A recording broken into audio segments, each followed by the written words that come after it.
Hello everyone, this is Shannon from That's So Poe, and today I'm here to bring you a discussion of the book Jackalope Wives and Other Stories by T. Kingfisher, and I have with me my husband, Sush, to discuss the novel since we read it together. Hello.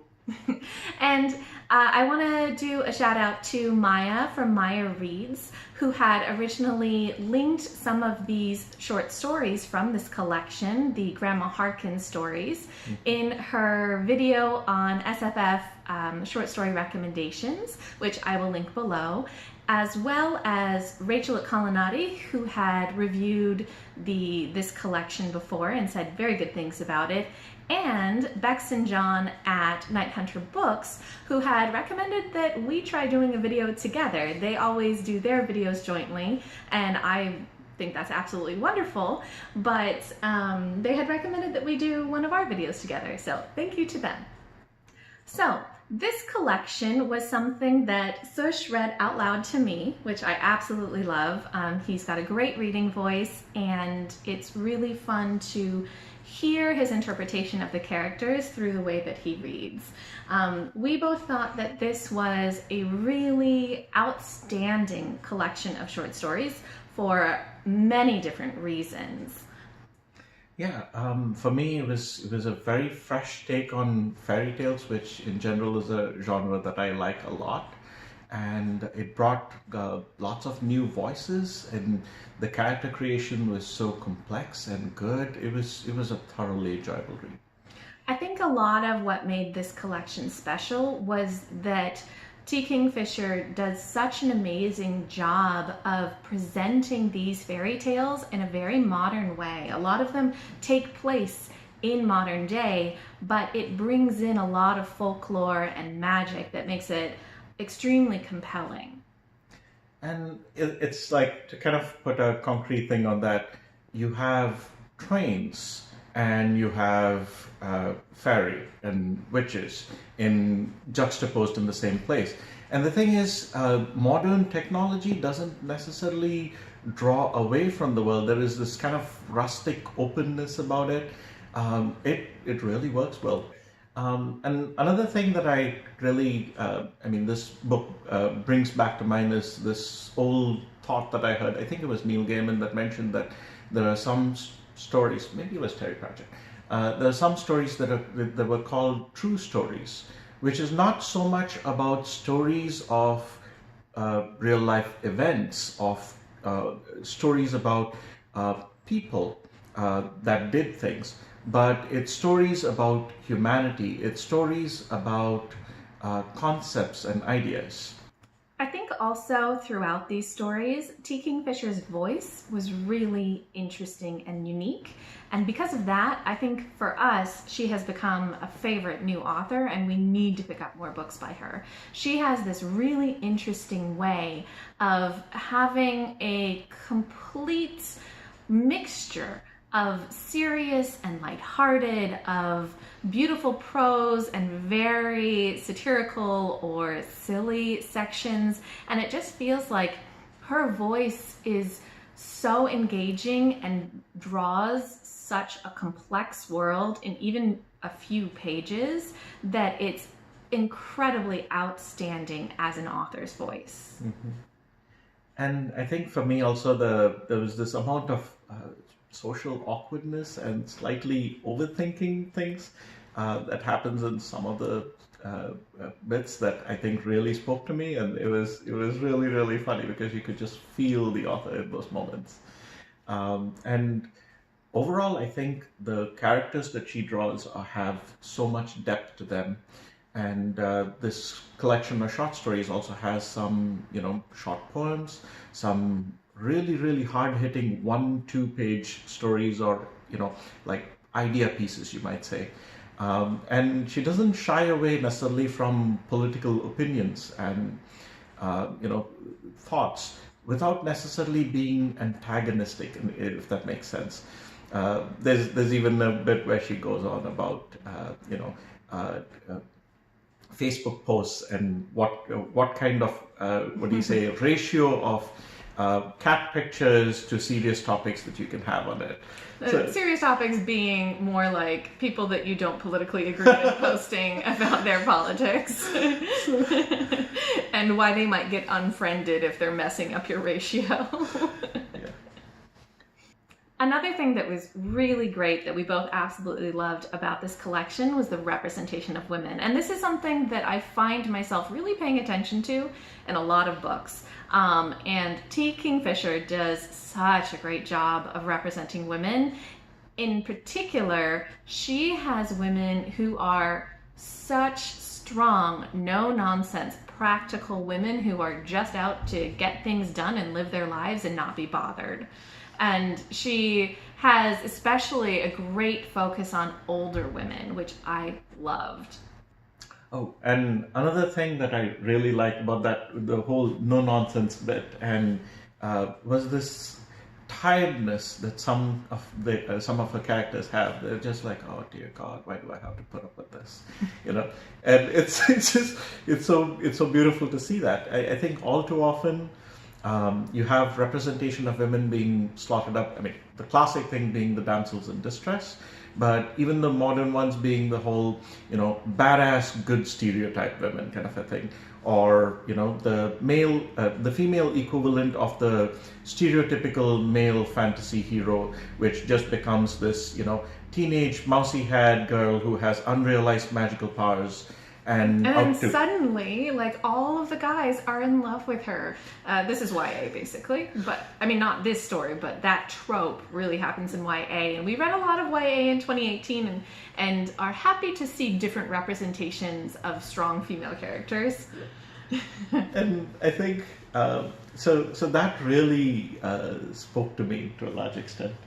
T. Kingfisher's women, in contrast, feel real. It's like people that you know. They're not just stereotypes and the traditional trope of how women are written. They have motivations, they have aspirations, they're usually feminist, but in ways that are visible. They have agency and are able to surprise people. They're just not waiting around for things to happen to them. They have their own, realized lives and backstories. They're not waiting around for fulfillment. That not waiting around for fulfillment, I think, is my favorite part of these characters. It's not that, I think that's also part of this having a focus on older women. They are fulfilled. And the adventures that they go on in these stories are not because nothing is happening in their lives. It's because something occurs that they just need to handle. And often they're out there kind of being very reluctantly compassionate, where they're helping other people with the problems those people have gotten themselves into because they can't just sit around watching people flounder when they know that they're capable of helping. And that is gorgeous. This, feeling that these women are whole and complete and not needing or lacking, this sense of self. I think in particular, I don't think there was any romance in the entire, well, no, that's not true. There was with the one about the fairies and the horses. Sure. But that was a little different. But in general, the characters in this aren't looking for love. There aren't romantic stories. They're more focused on just, what does it take to get through life, and a lot of things about friendship and a lot of things about responsibility. And again, I really liked that. I liked the lack of romance. I liked the portrayal of women as the protagonists without there needing to be a romantic storyline.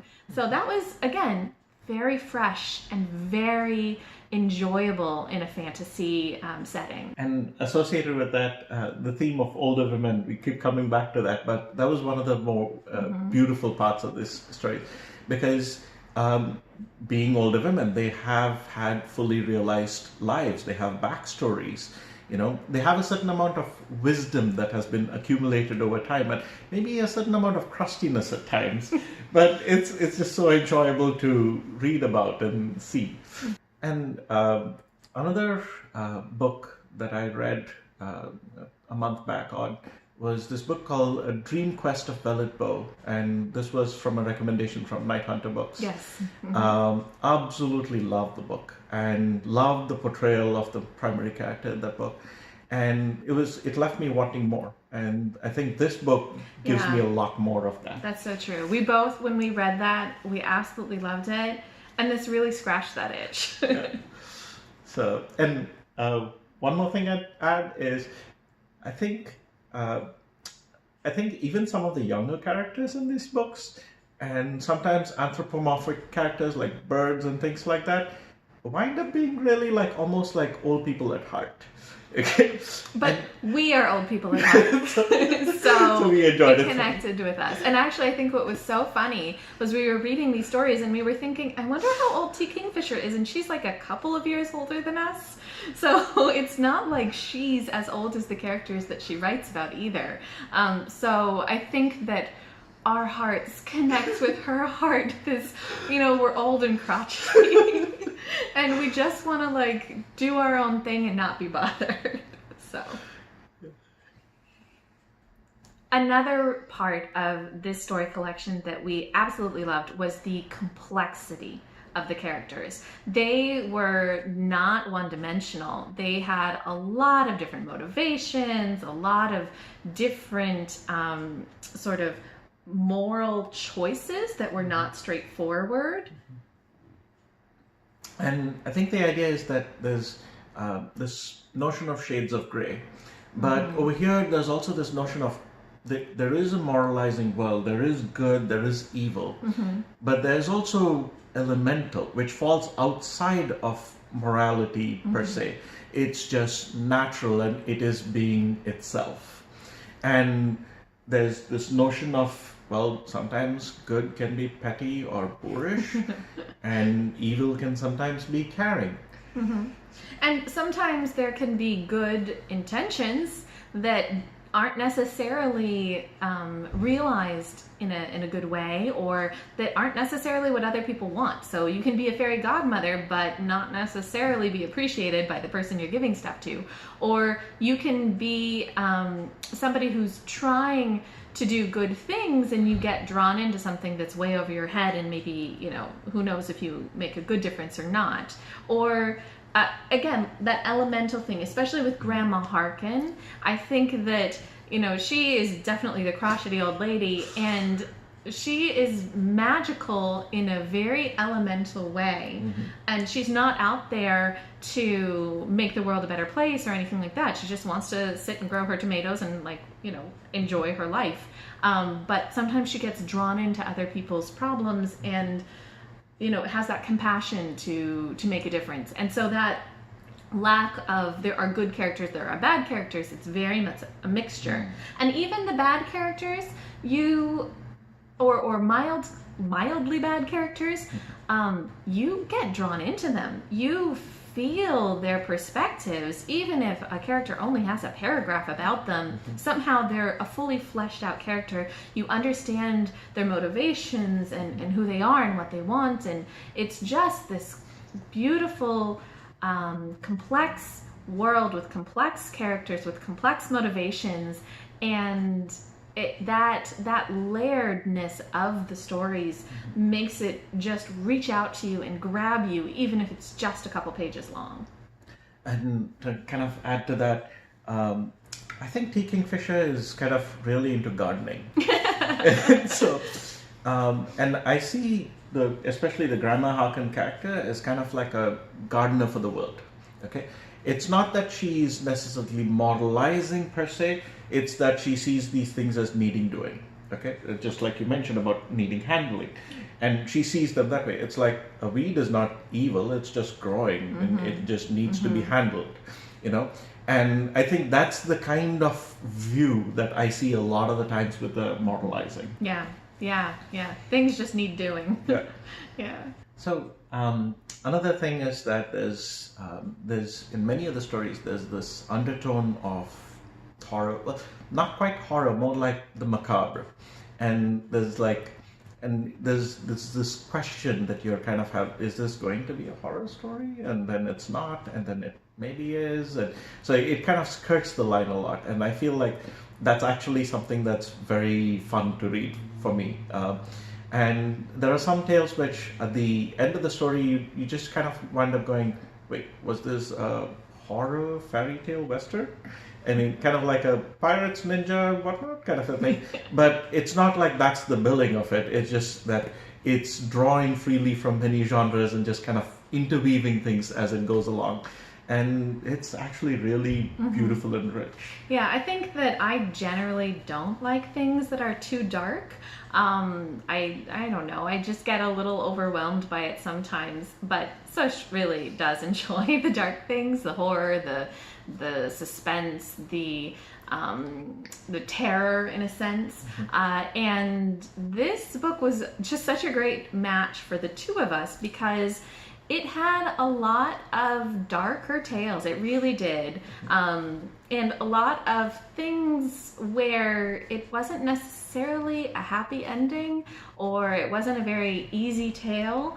But because of how skilled T. Kingfisher is in putting it all together and drawing you into the world and those kind of beautiful fantasy and fairy tale and folklore aspects, the magical aspects, it can make even a very dark story extremely beautiful and extremely moving. So I think in particular the story about the Razorback was that for me, and also there was the story about the witch who lived in, I think it was like Pocosin. She lived in this swamp marsh area and was dealing with the death of a god. And so those stories were dark, but also very beautiful. So it really found that sweet spot in between our tastes and made it both dark and beautiful. And that was quite nice. Overall, we really, really adored this collection and highly recommend that anybody who has any interest in folklore or fantasy short fiction pick it up. It is absolutely wonderful, really hits so many awesome points, and just T. Kingfisher's amazing. Absolutely loved. I think for me, it's going on as like a book of the decade kind of a level for me. I think it's and we are very excited about moving on and picking up her other works. This is the first T. Kingfisher thing that we've read, but I know that Rachel at Kalanadi has talked about the Clock Tower Wars, so definitely want to read that. And then Maija at Maija Reads has talked about a lot of the other short stories or fairy tale fantasy collections of T. Kingfisher, so those are on our TBR.